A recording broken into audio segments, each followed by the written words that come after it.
अस्सलाम वालेकुम, मैं हूं शाहजेब खानजादा। मरियम नवाज ने आज फिर मीडिया से बात की और साफ अल्फाज में कहा कि हुकूमत जनवरी से पहले चली जाएगी। साथ ही ये भी कहा कि ये मामला और लड़ाई और हदफ इस वक्त इमरान खान नहीं है, ये बड़ों का मामला है।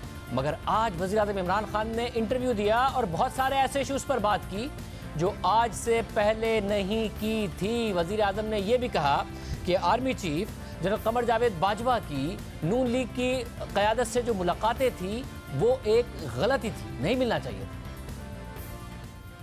ये भी हमने बड़ी गलती की। मुझे हालांकि जनरल बाजवा कहते थे कि ये मिल रहे हैं, फलाना मिलने आ रहा है, मैं इनसे कॉन्वर्सेशन, मैं आज समझता हूँ कि बिल्कुल गलती की, इनको मिलना ही नहीं चाहिए था। हमने बिल्कुल इनको नहीं मिल, क्या फ़ायदा हुआ मिलके? आज ये जो गालियाँ निकाल रहे हैं, जो ये ज़बान इस्तेमाल कर रहे हैं फ़ौज के ख़िलाफ़, तो दुश्मन भी नहीं ऐसी ज़बान करता, तो क्या फ़ायदा हुआ इनसे? देखें, वो जो भी मिल रहे थे वो चाह क्या रहे थे? NRO चाह रहे थे कि जी हमारी चोरी माफ़ कर दें। तो जब या तो फैसला कर लें कि आपने इनकी चोरी माफ़ करनी है, मैं तो ये कह रहा हूँ कि मेरी कब्र भी खोद देना, तो मैं तब भी, जब तक मैं जिंदा हूँ, मैं कभी इनको माफ़ नहीं कर सकता। ये सर आपकी नॉलेज में था सारा कुछ, जो मुलाकातें कर रहे थे? जी मुझे बताया, जनरल बाजवा मुझे बताते रहते थे। वज़ीर-ए-आज़म ने यह भी वाज़ेह किया कि मैं पावर में रहूं या ना रहूं, इन्हें नहीं छोड़ूंगा। मैं पावर में हूं या ना हूं, मैंने इनको नहीं छोड़ना। ये अगर वापस आएंगे, मैं सारी कौम को सड़कों पर निकालूंगा, इनको नहीं आने देना। ये वो लोग हैं, या पाकिस्तान बचेगा या ये बचेंगे, ये ज़हन में डालें। वज़ीर-ए-आज़म ने यह भी वाज़ेह किया कि बरतानवी वज़ीर-ए-आज़म से बात करनी पड़ी, बरतानिया भी जाना पड़ा, तो नवाज शरीफ को वापस लाने के लिए करूँगा। इस वक्त हम ब्रिटिश गवर्नमेंट से बात कर रहे हैं, हम चाहते हैं, वो चाह रहे हैं, ये दो चीज़ें हैं ना, अगर एक्स्ट्रेडिशन मांगते हैं तो वो लंबा प्रोसेस है।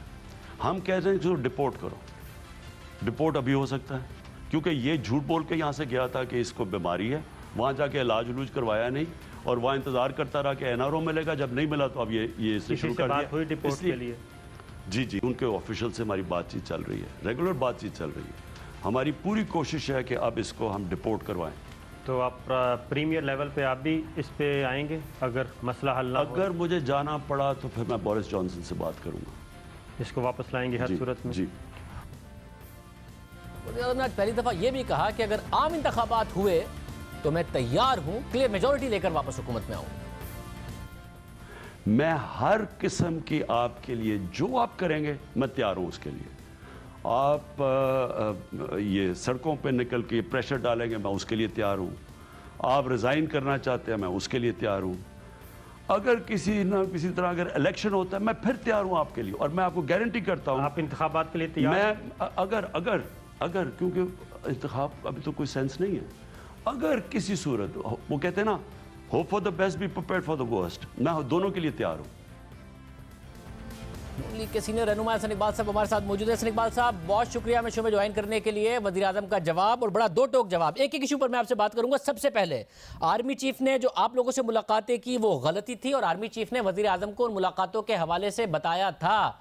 मतलब तो आप जो मुलाकातें कर रहे थे वो वज़ीर-ए-आज़म के इल्म में भी होती थी, आपको कोई फ़ायदा भी नहीं होता था, और आप लोगों को मना भी कर दिया गया है अब क़यादत की तरफ से कि मुलाकातें नहीं होंगी, और वज़ीर-ए-आज़म का भी मौक़िफ़ साफ नज़र आ रहा है कि वो गलती थी, तो आप लोगों के रास्ते बंद है।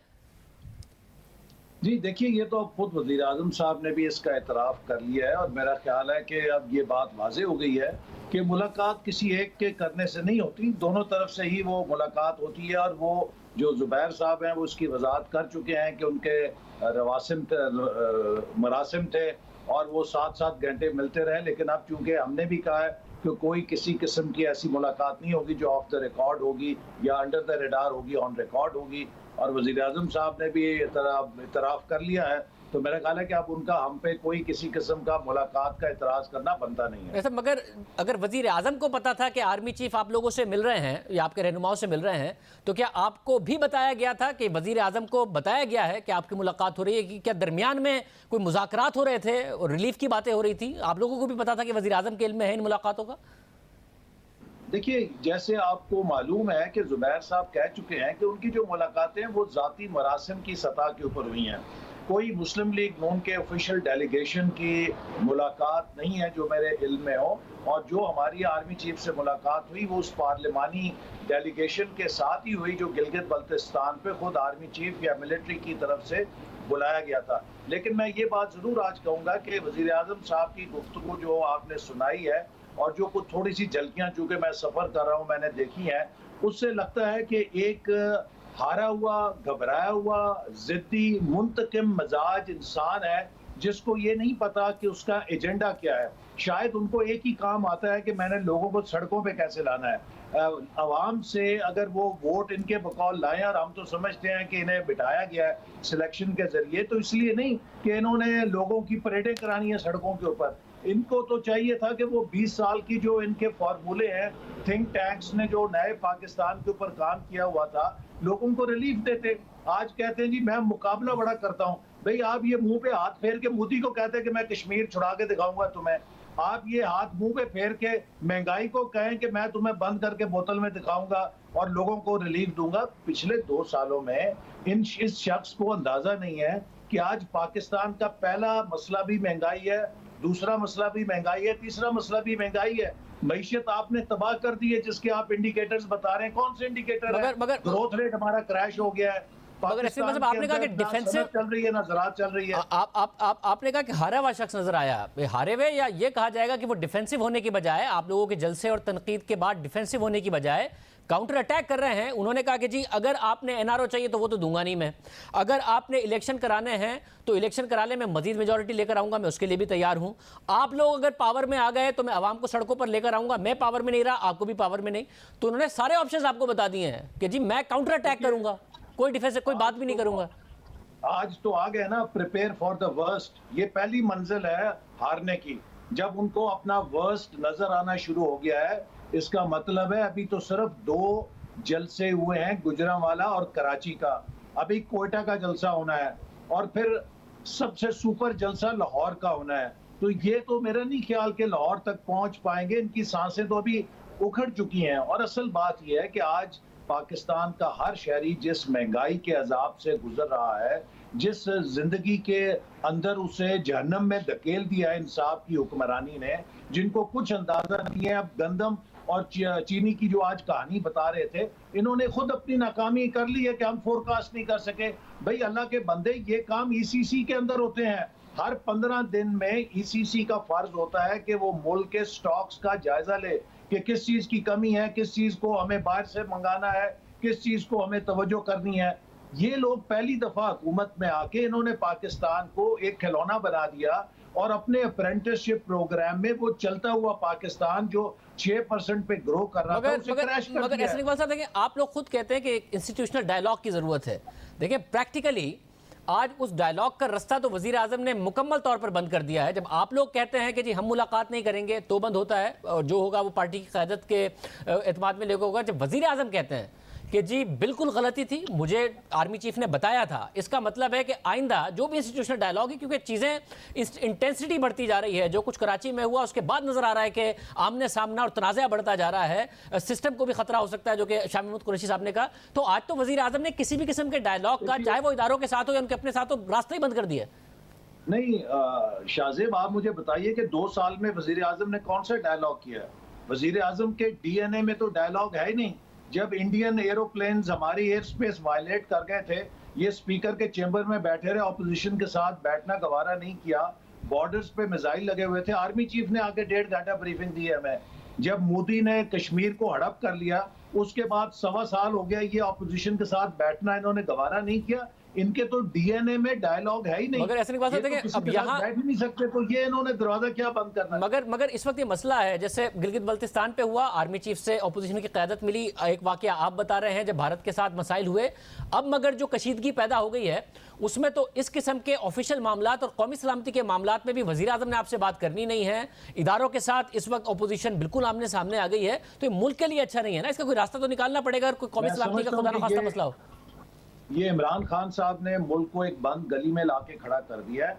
और मेरी ये जाती राय है, मैंने जेल से भी एक मजमून लिखा था कि इस वक्त अगर कोई एक उम्मीद बाकी है तो वो ये है कि सेनेट के प्लेटफॉर्म पे चेयरमैन सेनेट को चाहिए कि एक स्टेक होल्डर्स के डायलॉग करें। देखिए, अब पाकिस्तान ने अगर आगे बढ़ना है तो हमें आईन पाकिस्तान के तहत एक चार्टर या कोड ऑफ कॉन्डक्ट बनाना है। हमारी सियासत, हमारी अदलिया, हमारी अस्करी क़यादत, हमारी ब्यूरोक्रेसी, हमारा मीडिया, जितने stakeholders, movers and shakers हैं, ये एक डूज एंड डू नॉट्स की लिस्ट बनाएं, आज़ाद मुनसिफाना इलेक्शन का रास्ता हमवार करें, ताकि हम उस सिस्टम से निकलें जो बंदोबस्त 2018 में इम्पोज किया गया था। ये नहीं चल रहा। ये कंपनी ना सिर्फ चल नहीं रही बल्कि पिट चुकी है। अब इसके साथ मुल्क दलदल में धंसता जाएगा। लिहाजा फौरी तौर पे मैं समझता हूं कि कुछ लोगों को इनिशिएटिव लेना चाहिए कि हम सब ट्रुथ कमीशन की तजवीज आ चुकी है कि ट्रुथ कमीशन बनाया जाए,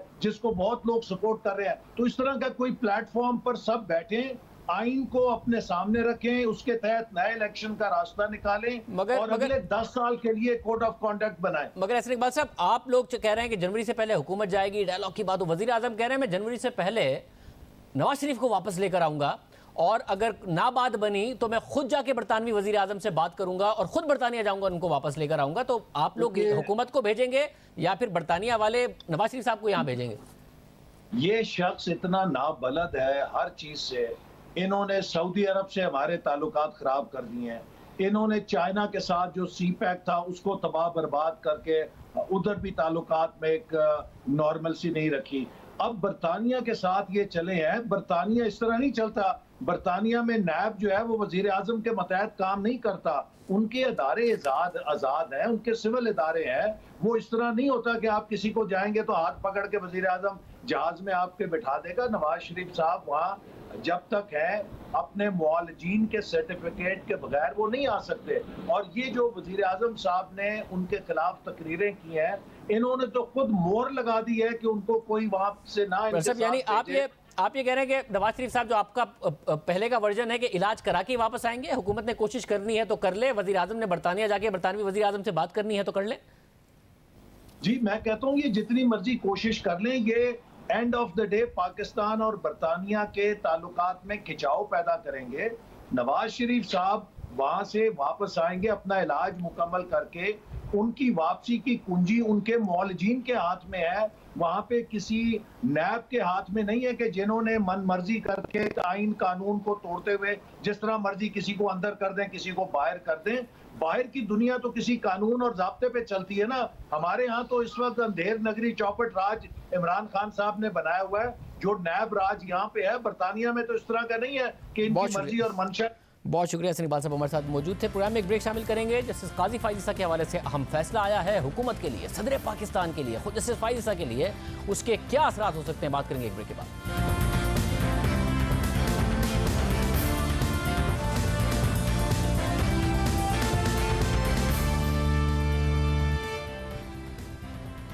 सुप्रीम कोर्ट ने जस्टिस काजी फाइज ईसा रेफरेंस का तफसीली फैसला जारी कर दिया है। यह फैसला 224 सफ़हात का है, जिसमें से 177 सफ़हात का अक्सरियती फैसला जस्टिस उमर अता बंदियाल ने लिखा है, जिस पर 7 जजेस के दस्तखत हैं, जबकि जस्टिस फैसल अरब ने 23 सफ़हात और जस्टिस याया आफरीदी ने 24 सफ़हात का इजाफी नोट लिखा है।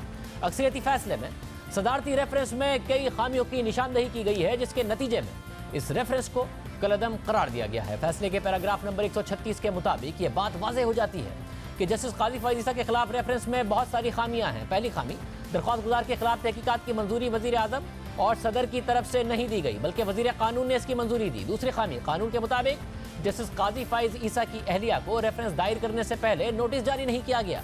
तीसरी खामी, टैक्स कानून की मुतनाज़े और गैर वाज़ेह तशरीह की बुनियाद पर यह गुमान कर लिया गया कि दरख्वास्त गुजार अपनी इंडिपेंडेंट अहलिया और बच्चों के असासे जाहिर करने के पाबंद थे। चौथी खामी, रेफरेंस में मनी लॉन्ड्रिंग के इल्ज़ाम के हक में कोई सबूत नहीं थे। दरख्वास्त गुजार के खिलाफ ऐसे कोई शवाहिद नहीं पेश किए गए कि उन्होंने फॉरेन एक्सचेंज रेगुलेशंस एक्ट की खिलाफवर्जी की, और ना ही इस हवाले से रेफरेंस में कोई हवाला दिया गया।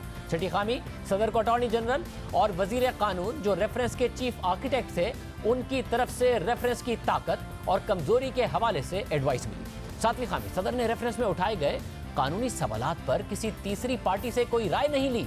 आठवीं खामी, सदर रेफरेंस में मौजूद कानूनी और प्रोसीजरल खामियों की निशानदही में नाकाम रहे। आइन के आर्टिकल 209 की तशरीह के तहत, आइन के आर्टिकल 209 की शिक 5 के तहत सदर ने सोच समझकर कोई राय नहीं बनाई और 10वीं खामी तहकीकात की बाकायदा मंजूरी नहीं ली गई, बल्कि दरख्वास्त गुजार और उनकी अहलिया के टैक्स रिकॉर्ड तक गैर कानूनी तौर पर रसाई हासिल की गई।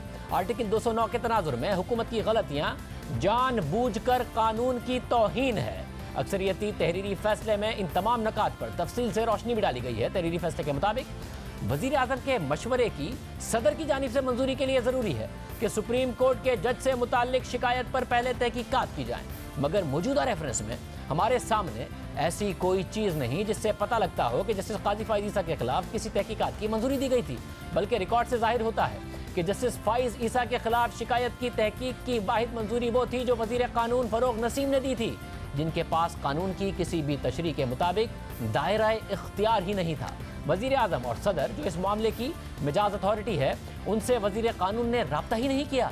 सदर और वजीर आजम वो इस अमल में उस वक्त शामिल हुए जब पहले से ही सारा मवाद इकट्ठा कर लिया गया था। बिना किसी दुरुस्त मंजूरी के सदारती रेफरेंस में गैर कानूनी तस्वुर किया जाता है जो आइन की खिलाफ वर्जी के मुतरादिफ है। यह रेफरेंस गैर कानूनी है। तहरीरी फैसले के मुताबिक जहाँ तक मामला फॉरेन एक्सचेंज रेगुलेशंस एक्ट का है, तो हुकूमत की तरफ से ऐसी कोई चीज़ जमा नहीं करवाई गई जिससे यह साबित होता हो कि जस्टिस काजी फाइज ईसा ने इस एक्ट की खिलाफ वर्जी की है। अलबत्ता हुकूमत ने मुतालिका कानून की किसी शिक का हवाला भी नहीं दिया। जस्टिस फाइज ईसा के खिलाफ ये चार्ज मेरिट पर नहीं उतरता। इसलिए बात हैरानकुन है कि वजीर कानून, वजीर आजम और सदर तमाम लोग नाकाम हुए हैं इस बात को देखने में कि जस्टिस काजी फाइज ईसा के खिलाफ इस चार्ज से मुतालिक एक ऐसा केस बनाया गया जो सिरे से मौजूद ही नहीं। तहरीरी फैसले के मुताबिक सदारती रेफरेंस दाखिल करना एक अहम मामला है। उस जज के लिए संगीन नताइज होते हैं जिसके खिलाफ रेफरेंस तैयार किया जाता है। ज़ाहिरी तौर पर यह अमल एक जज की मुद्दत मुलाजमत में मुदाखलत करता है, इसलिए जो इल्ज़ाम रेफरेंस में आयद किए जाते हैं वो वाज़े सबूत और वाज़े कानूनी तज्ज़िये पर मबनी होने चाहिए। एक सदारती रेफरेंस सिर्फ मफरूज़े पर कायम नहीं किया जाता, लेकिन जस्टिस फाइज ईसा पर फॉरेन एक्सचेंज रेगुलेशंस एक्ट की जो खिलाफ वर्जी का इल्ज़ाम लगाया गया है वो मफरूज़े पर मबनी है जिसके पीछे कोई सबूत नहीं है, इसलिए यह इल्ज़ाम बरकरार नहीं रहता। तहरीरी फैसले के मुताबिक इस पस मंज़र में जस्टिस फाइज ईसा के खिलाफ जो दूसरा इल्ज़ाम आयद किया गया है वो मनी लॉन्ड्रिंग का है और इस मौजू को एंटी मनी लॉन्ड्रिंग एक्ट का सेक्शन 2 और 3 कवर करता है। तहरीरी फैसले में मनी लॉन्ड्रिंग की शिक में प्रोसीड्स ऑफ क्राइम और प्रेडिकेट ऑफेंस का हवाला दिया गया है। तहरीरी फैसले के मुताबिक प्रोसीड्स ऑफ क्राइम का मतलब है कि कोई भी प्रॉपर्टी बिलवास्ता या बिलावास्ता प्रेडिकेट ऑफेंस के नतीजे में हासिल की गई है और प्रेडिकेट ऑफेंस मनी लॉन्ड्रिंग का बुनियादी अंसर है। इसका आसान अल्फाज में इसको ये यूँ समझा जा सकता है कि कौन सा जुर्म करके मनी लॉन्ड्रिंग की गई है, दहशतगर्दी करके, करप्शन करके या रिश्वत लेकर। तहरीरी फैसले के मुताबिक प्रेडिकेट ऑफेंस के बगैर मनी लॉन्ड्रिंग का जुर्म ही नहीं हो सकता, जबकि हुकूमत का इल्ज़ाम है कि जस्टिस फाइज ईसा ने अपनी अहलिया और बच्चों की लंदन में जायदादों को जाहिर नहीं किया, जिससे ये बात जाहिर होती है कि इस केस में मनी लॉन्ड्रिंग को लागू करने के लिए जायदादों की अदम डिक्लेरेशन को हमें प्रेडिकेट ऑफेंस के तौर पर लेना होगा, जबकि टैक्स ऑर्डिनेंस के मुताबिक जायदादों को जाहिर ना करना एक प्रेडिकेट ऑफेंस नहीं है। और हुकूमत ने अपने रेफरेंस में जस्टिस फाइज ईसा के खिलाफ किसी भी ऑफेंस की निशानदेही नहीं की है और ना ही ऐसे सबूत सामने रखे गए हैं जो इस बात को तक़वियत दें कि मनी लॉन्ड्रिंग की गई है। हुकूमत का मनी लॉन्ड्रिंग का इल्ज़ाम इस स्टेज पर एक मुकम्मल अफसाना है, ये अदालती फैसले में लिखा है, इसलिए ये इल्ज़ाम भी मेरिट पर पूरा नहीं उतरता। तहरीरी फैसले के मुताबिक सदारती रेफरेंस में जो एक और बड़ी खामी है वो सदर की तरफ से अपनी राय ना बनाने की नाकामी है।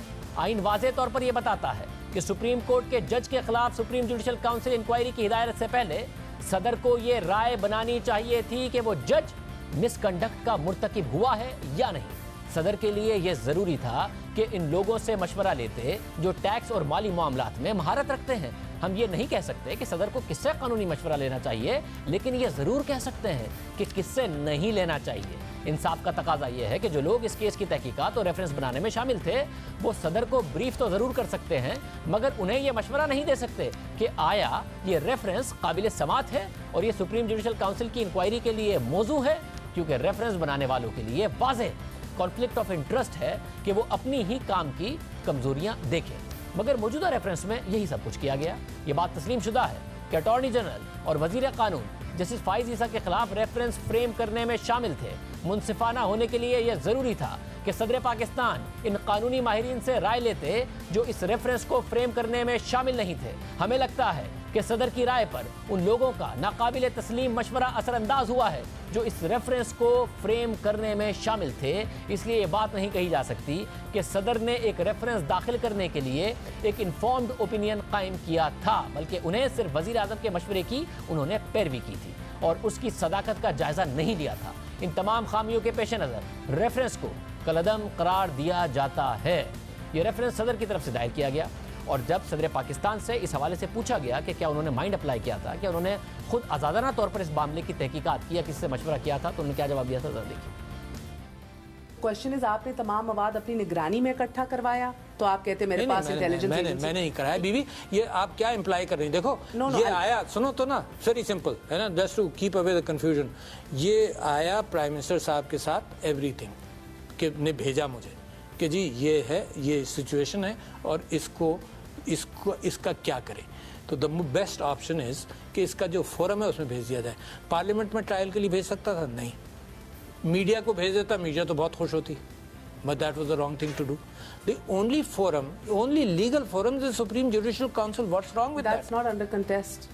That's What's not the wrong? problem. So what are you asking? The problem is, sir, कि आपने अपना माइंड अप्लाई किया। अपना माइंड अप्लाई किया कि this requires investigation. So what's wrong with that? देखो मेरे पास जब प्राइम मिनिस्टर का एडवाइस आता है तो कैबिनेट के अप्रूवल से आए या ना आए, प्राइम मिनिस्टर का एडवाइस आएगा। Whatever the system is there, I do not establish a court of law in my own office. Okay, ठीक है ना? तो जब वो आया तो मैंने उसको कहा कि जी इसको सुप्रीम जुडिशियल काउंसिल देखे। सदर पाकिस्तान के पास रेफरेंस आया तो उन्होंने सुप्रीम जुडिशियल काउंसिल में भेज दिया। इसके अलावा सुप्रीम कोर्ट ने अपने फैसले में मजीद लिखा कि तमाम दस्तावेजात का जायजा लेने के बाद हम ये करार देते हैं कि एसिड रिकवरी यूनिट के क़याम में कोई संगीन गलती नहीं हुई और ना ही शहजाद अकबर की वज़ीर आज़म के मामले ख़ुसूसी की हैसियत से तैनाती गैर कानूनी है। इसके अलावा दरख्वास्त गुजार ने दो और अहम इशूज़ उठाए। इस केस में दरख्वास्त गुजार के वकील कोई ऐसा सबूत फराहम नहीं कर सके जिससे पता चलता हो कि दरख्वास्त गुजार या उनकी फैमिली की निगरानी की गई या उनकी बातचीत को सुना गया। सुप्रीम कोर्ट ने अपने फैसले के आखिर में कहा कि यह सच है कि रेफरेंस में संगीन कानूनी खामियां हैं, मगर इस रेफरेंस में कानूनी खामियां बद एहतियाती का नतीजा है, मगर ये गलतियां इस बात को ख़त्म नहीं कर सकती कि मिसेस ईसा लंदन की जायदादों की मालिक हैं। ये रेफरेंस की भी बुनियाद था और दरख्वास्त गुजार ने इसकी तरदीद भी नहीं की। चूँकि लंदन की जायदादों की मिल्कियत मुतनाज़ नहीं, इसलिए उनकी खरीदारी के लिए आमदनी और बैरून मुल्क पैसों की मुंतकली वजाहत तलब है। बसूरत दीगर सुप्रीम कोर्ट के जज की अहलिया की गैर वाज़ेह सरमायाकारी मौज़िज़ जज की साख को मुतासिर करेगी और इससे इस इदारे की साख भी मुतासिर होगी जिसके लिए वो काम करते हैं। इसलिए बजाय इसके कि हम इल्ज़ामात को फैलने देते हमने साफ शफाफ और गैर जानिबदार तरीका इख्तियार किया ताकि मिसेस ईसा और उनके बच्चे मुतालिका इदारे यानी FBI के सामने आमदनी ज़राए वाज़े कर सकें। FBI कैसे काम करेगा, इस हवाले से सुप्रीम कोर्ट ने अपने मुख्तसर फैसले में तफसीलात बता दी थी। FBI को तहकीकात मुकम्मल करके रिपोर्ट सुप्रीम जुडिशियल काउंसिल के सामने पेश करने का कहा था, जिसके बाद ये मामला सुप्रीम जुडिशियल काउंसिल देखेगी। अब अहम बात यह है कि FBI इस हवाले से अपना ऑर्डर जारी कर चुका है और जल्द सुप्रीम जुडिशियल काउंसिल में इस हवाले से अहम पेशरफ्त सामने आ सकती है। आज का फैसला आ गया, मरीम नवाज ने इस फैसले पर रद्द-ए-अमल दिया और इस फैसले को तमाचा करार दिया। साथ कहा कि सुप्रीम कोर्ट के एक दयानतदार और शफाफ किरदार के हामिल जज जस्टिस काजी फैज़ ईसा के खिलाफ साजिश करने के जुर्म में इमरान खान और उसके शरीक जुर्म अफराद को कैफरे किरदार तक पहुँचाना ज़रूरी है। सदर और उनके ऑफिस को सिर्फ इस्तेमाल किया गया। मुजरिम इमरान खान और उसके साथी हैं। क्या ये मामला यहाँ ख़त्म हो गया है या फिर इसके मज़ीद नताइज आ सकते हैं? हमारे साथ सीनियर लॉयर्स का पैनल मौजूद है। आबिद साकी साहब, vice chairman Pakistan bar council, Kamran Mirza साहब, साबिक सदर सुप्रीम कोर्ट बार एसोसिएशन, साथ ही जस्टिस रिटायर्ड रशीद रिजवी साहब, आप साबिक सदर supreme court bar association. Abid Saqi साहब, पहले आप बताइएगा, फैसला आ गया, अब इस फैसले के बाद रेफरेंस कलअदम हो गया और मामला ख़त्म हो गया या फिर इसके असरात हो सकते हैं सदर पाकिस्तान के लिए, वज़ीर कानून के लिए, दूसरे लोगों के लिए? नहीं, देखिए मैं तो समझता हूँ कि बड़ी ग्रेव कॉन्सिक्वेंसेस हैं और बड़ी सीरियस इसके इम्प्लिकेशंस हैं जो सदर पाकिस्तान के हवाले से even in a passing comment जो जजमेंट में आया है। मेरा नुक्ता नज़र ये है कि सदर पाकिस्तान इस फैसले के बाद अपना अखलाकी जवाज़ खो चुके हैं मनसब सदारत पर मुतमक्कन रहने का। और मैं तो मुतालबा कर रहा हूँ, मैंने पहले भी कह रखा है कहीं ना कहीं कि सदर मुमलिकत अखलाकी जवाज़ खो चुके हैं, उन्हें स्टेप डाउन करना चाहिए। देखें, हाईएस्ट कॉन्स्टिट्यूशनल ऑफिस को होल्ड करने वाला शख्स जो है, अगर वो यरगमाल है अपने इर्द गिर्द के 2-4 सेक्रेटरीज़ का या 2-4 अपने बही खाहों का, और वो वहाँ बैठ के अपना कॉन्स्टिट्यूशनल जो ऑफिस है उस पर माइंड अप्लाई किए बगैर इतनी बड़ी मूव कर सकता है कि सिटिंग जज ऑफ द सुप्रीम कोर्ट की इंटेग्रिटी को इन क्वेश्चन ले आना, और that too without evidence, without any legally admissible evidence. तो मैं समझता हूँ कि वो तो उन्होंने तो अपने आप को ये साबित कर दिया कि वो मनसब सदारत पर मुतमक्कन रहने के अहल नहीं हैं, और वो जो आइनी जिम्मेदारियाँ हैं वो इंडिपेंडेंट अदा करने के काबिल नहीं हैं। तो उन्हें फ़ौरन स्टेप डाउन करना चाहिए। और बाकी जहाँ तक ताल्लुक़ है ये लॉ मिनिस्टर साहब का और एसेट्स रिकवरी यूनिट के चेयरमैन जो शहजाद अकबर साहब हैं उनका, तो वो तो उन्होंने अपने आप को क्रिमिनल प्रोसिक्यूशन के लिए कम्प्लीटली एक्सपोज कर दिया है। और यही बात जस्टिस याया आफरीदी साहब ने कही है। हो सकता है कि उनको प्रोसिक्यूट करने के लिए अग्रीड पार्टीज़ या कोई और शख्स जो है, जैसे हम प्रो बोनो पब्लिक को ऑलरेडी सुप्रीम कोर्ट में जाके इस केस के ख़िलाफ़ खड़े हो गए थे, हो सकता है कोई दीवाना और बाशऊर शहरी उनके ख़िलाफ़ क्रिमिनल प्रोसिक्यूशन के लिए चला जाए। और ये इख्तियार ख़ुद काजी फ़ायज़ ईसा साहब की फैमिली को भी हासिल है कि वो उनके ख़िलाफ़ ऐसी जो अनकॉन्स्टिट्यूशनल और इलीगल एक्ट्स उन्होंने लिए उनकी फैमिली के ख़िलाफ़, उनके ख़िलाफ़ वो डैमेजेस के लिए भी जा सकते हैं और क्रिमिनल प्रोसिक्यूशन के लिए भी मुतल्लिक़ा इदारों में रुजू किया जा सकता है। रशीद रिजवी साहब, आप क्या कहिएगा इस हवाले से? ये मैं समझता हूँ बड़े सख्त कमेंट्स हैं, और इस पर उन्हें कुछ, अगर हिम्मत वाले ये लोग हैं तो रिज़ाइन करें अपनी पोस्ट से। लेकिन मैं नहीं समझता पाकिस्तान में ऐसा कोई है। माशाल्लाह हम लोग बहुत ढीठ हैं, हम कभी नहीं रिज़ाइन करेंगे इस पे। वो इस फैसले पे शॉर्ट ऑर्डर पे तो वो तालियां बजा रहे थे हुकूमत के एहलकार कि हम जीते हैं केस। आज आप देख लें, उन्होंने जस्टिस उमर अतिया बंदियाल ने मेलाइस इन फैक्ट्स को तो नहीं माना है, लेकिन मेलाफाइड इन लॉ को तस्लीम किया है, जो एक बुनियाद है रेफरेंस को स्ट्रक डाउन करने की। तो ये तो ख़ास तौर पे सदर मुमलिकत के ख़िलाफ़ बड़े सख्त रिमार्क्स हैं कि बिल्कुल जहाँ पे वो डिस्कस किया उन्होंने एप्लीकेशन ऑफ माइंड, वो उस सब्जेक्ट के तहत जो उन्होंने लिखा है वो बड़ा ख़तरनाक ऑब्जर्वेशन है कि जज साहब, प्रेसिडेंट साहब ने आंख बंद करके इस को रेफरेंस को भेज दिया गया है। तो रिफरकशन तो यही होने चाहिए थे कि उन्हें अपने वहाँ से या तो माजरत करें जज साहब से या फिर अपने ओहदे से मुस्तफ़ी हो जाए। कानून मिनिस्टर साहब, फैसला आ गया, रेफरेंस का कदम हो गया, बात यहाँ ख़त्म हो गई, और जो दूसरी भी बातें की गई हैं ऐसे अहकामात नहीं है कि किस किस के खिलाफ कार्रवाई हो, या आपके ख्याल में इस वक्त सदर पाकिस्तान के हवाले से, लॉ मिनिस्टर हुकूमत के हवाले से जो है इस वक्त रिपरकशंस हो सकते हैं? तीनों के लिए हैं। देखिए, अगर तो इस तरह की जजमेंट, इस तरह की डिटेल जजमेंट, आर्डर तो पहले था, उसमें आज रीजनिंग उसकी आ गई है। किसी और मुल्क में होती तो शायद जो है ना उस पर गवर्नमेंट अब तक इस्तीफ़ा दे चुकी होती, या कम से कम वो लोग इस्तीफ़ा दे चुके होते जो इसके लिए ज़िम्मेदार थे। और उसमें एक ज़िम्मेदारों में से एक ज़िम्मेदार सदर मुमलिकत भी हैं, जिनके बारे में क्लियर जो है वर्डिक आ गई है कि उनके पार्ट पे एप्लीकेशन ऑफ माइंड नहीं थी। यानी इतना बड़ा कदम उठाया जा रहा है कि पाकिस्तान की सबसे आला अदालत के जज के हवाले से मामला है और उसमें भी एप्लीकेशन ऑफ माइंड नहीं है, तो बाकी मामला में जो है ना वो सदर साहब की क्या एप्लीकेशन ऑफ माइंड होगी। इसी तरह से कैबिनेट के सामने पता नहीं कभी कहते थे गया, कभी कहते थे नहीं गया, और बाकी जो लोग इसमें दो और जो फोरम इन्वॉल्व हैं, दो और दो लोग इन्वॉल्व हैं, उनको भी जो है ना अभी तक रिज़ाइन कर जाना चाहिए था, मगर अब तक रिज़ाइन नहीं किया, और मेरा ख्याल है शायद रिज़ाइन नहीं करेंगे। मगर कल जो है ना वो इस जजमेंट को बुनियाद बना के उनके ख़िलाफ़ एक्शन शायद लिया जा सकेगा। सदर के ख़िलाफ़ इम्पीचमेंट आ सकती है और बाकियों के ख़िलाफ़ और प्रोसीडिंग्स हो सकती है। बहुत शुक्रिया कानूनी राय आपने सुनी। प्रोग्राम में ब्रेक शामिल करते हैं, पाकिस्तान के लिए एक अहम खबर इस पर बात करेंगे।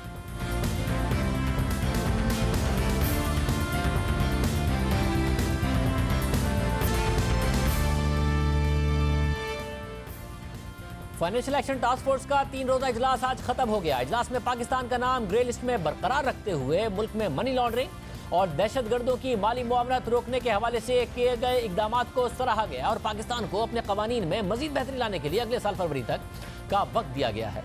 आज 3 रोजा इजलास के बाद FATF के सदर ने प्रेस ब्रीफिंग की, जिसमें उनका कहना था कि पाकिस्तान ने FATF की सिफारिशात पर एक्शन प्लान पर मस्बत रद्द अमल दिखाया है। पाकिस्तान की हुकूमत FATF के एक्शन प्लान में 27 में से 21 नकात पर अमल दरामद करने में कामयाब हुई है, जबकि दीगर 6 नकात पर अमल दरामद करने के लिए पाकिस्तान को मजीद काम करना होगा। उनका मजीद कहना था कि अगले इजलास तक पाकिस्तान ग्रे लिस्ट में रहेगा। सदर FATF का कहना था कि अगले इजलास से पहले चेक किया जाएगा कि पाकिस्तान इन नकात पर मौसर तरीके से अमल दरामद कर रहा है या नहीं। पाकिस्तान को दीगर 6 नकात पर अमल दरामद करने के लिए फरवरी 2021 तक की मोहलत दी गई है, जबकि पाकिस्तान का नाम ग्रे लिस्ट से निकालने या बरकरार रखने का फैसला उससे अगले इजलास में किया जाएगा।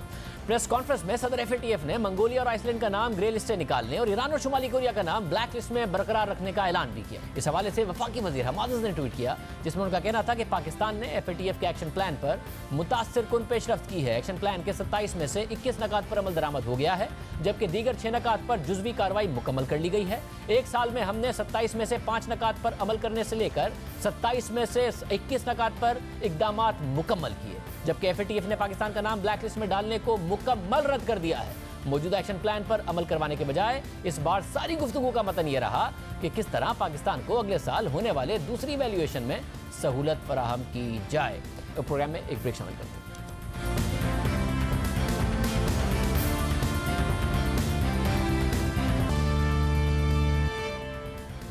एक बार फिर अदालत ने नैब की गिरफ्तारी के इख्तियार पर सवाल उठा दिया है। इस हवाले से सुप्रीम कोर्ट में आज की अहम समाअत हुई। समाअत के दौरान सुप्रीम कोर्ट की तरफ से रिमार्क्स आए कि करप्शन के इल्जाम में इतना तवील अरसा जेल में नहीं रखा जा सकता। अगर मुलजिम पर करप्शन का इल्जाम है तो फिर जायदाद और अकाउंट्स मुंजमद और पासपोर्ट जब्त किया जा सकता है। जिससे याया आफरीदी ने सवाल उठाया कि अदालत को बताया जाए कि मुलजिम को जेल में रखना क्यों जरूरी है। अगर इस मुकदमे से पहले 80 और मुकदमात हैं तो इस दौरान मुलजिम को क्यों बंद रखा जाए।